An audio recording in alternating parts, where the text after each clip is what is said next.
Belanjawan 2023 yang dibentangkan Perdana Menteri bersifat menyeluruh dan cuba menyelesaikan beberapa isu pokok membabitkan rakyat, terutamanya soal kemiskinan yang membelenggu golongan miskin tegar dan B40. Walaupun tiada pendekatan populis yang diambil, kerajaan sedaya upaya bukan sahaja menoktahkan soal miskin tegar, malah menyusun kembali ketirisan serta urus takbir tidak cekap.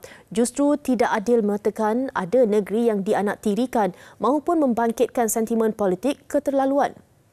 Ikuti kupasan wartawan Mazarif Zafri Aziz Desa. Pelbagai agenda direncana bagi pembangunan negara selain memfokuskan kepada isu kos sara hidup. Namun terdapat segelintir pihak mengeluh bahawa peruntukan yang diberikan bersifat balas dendam dan tidak adil, terutama melibatkan kawasan pembangkang. Penganalisis ekonomi UPM, Profesor Madya Dr. Ahmad Razman Abdul Latif berpendapat peruntukan yang disediakan sama rata merentasi fahaman politik.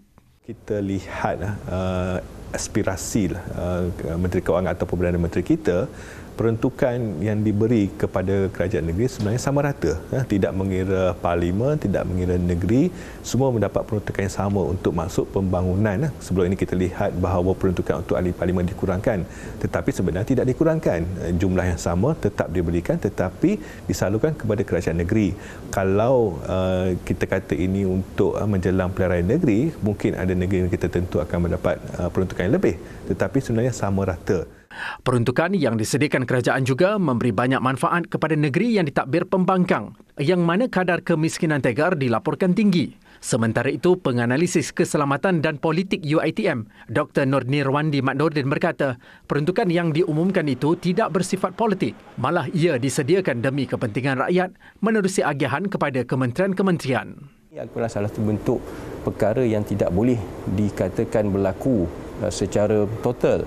Ia harus dilihat daripada kesan-kesan yang lebih besar. Contohnya apa yang boleh dilakukan oleh ahli parlimen ini untuk memastikan ia sampai kepada kawasan mereka dan bukan hanya terus membuat satu anggapan bahawa ia mungkin akan memihak pada golongan-golongan tertentu. Kerana di sinilah kepentingannya kerajaan pusat, di pentinglah kepimpinan Datuk Seri Ibrahim juga mengotakan janji untuk memadanikan pembangunan Malaysia dalam keadaan yang lebih sekata tanpa meminggirkan sesiapa. Dan saya rasa tambahnya, semua ahli parlimen perlu memainkan peranan penting dalam memberi pelaporan mengenai keperluan rakyat di kawasan masing-masing. Seperti yang diharapkan Perdana Menteri, Belanjawan 2023 memerlukan penyertaan semua tanpa mengira fahaman politik. Pelbagai peruntukan disediakan melalui Belanjawan 2023 demi manfaat rakyat, terutama dalam mengatasi kos sara hidup. Justru ia wajar disalurkan kepada golongan sasar dengan saksama, merentasi fahaman politik supaya isu berbangkit membabitkan kesejahteraan negara dan rakyat dapat diselesaikan secara holistik. Zari Zafri Aziz Desa melaporkan.